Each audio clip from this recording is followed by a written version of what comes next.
Can a jury give you less money than what your attorney has asked for at the end of your trial? You want to know the answer? Come join me for a moment as I share with you some terrific information.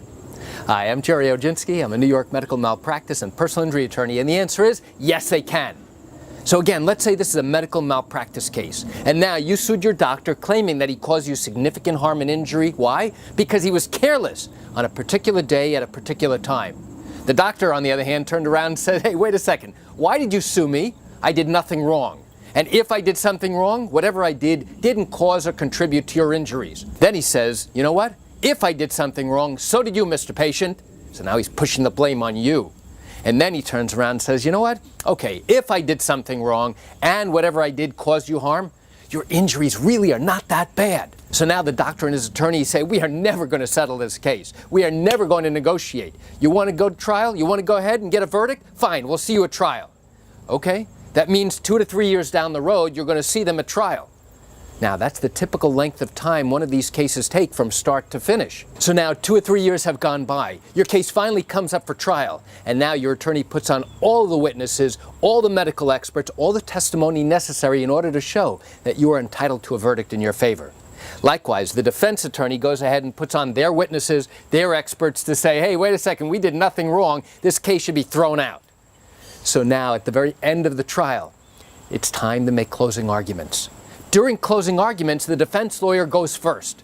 Your lawyer will have an opportunity to get the last word in. Some of these defense attorneys are very smart, and they turn around to the jury and say, you know what?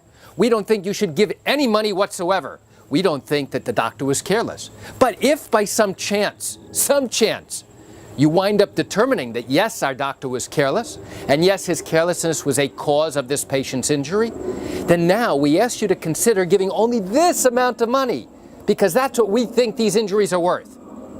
So that's a strategy that they will sometimes use in order to put in the minds of the jury that, hey, these injuries really are not that bad.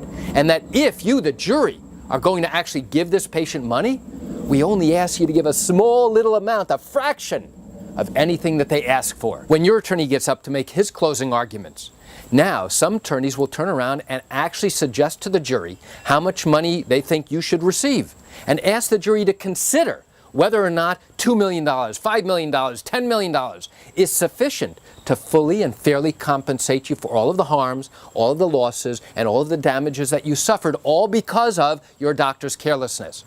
Now, one of the arguments that an attorney will make, a plaintiff's attorney, somebody asking the jury for money, is to say, listen, this injured patient can never come back here again. This is her one and only time to obtain compensation. This is her one and only time to present her case.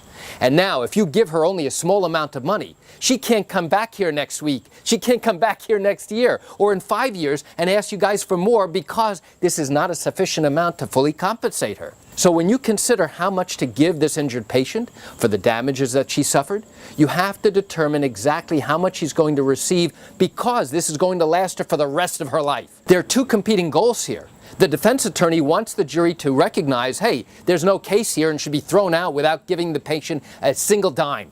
Or, as an alternative, yes, you can go ahead and give the patient some money, but only give her this small amount of money.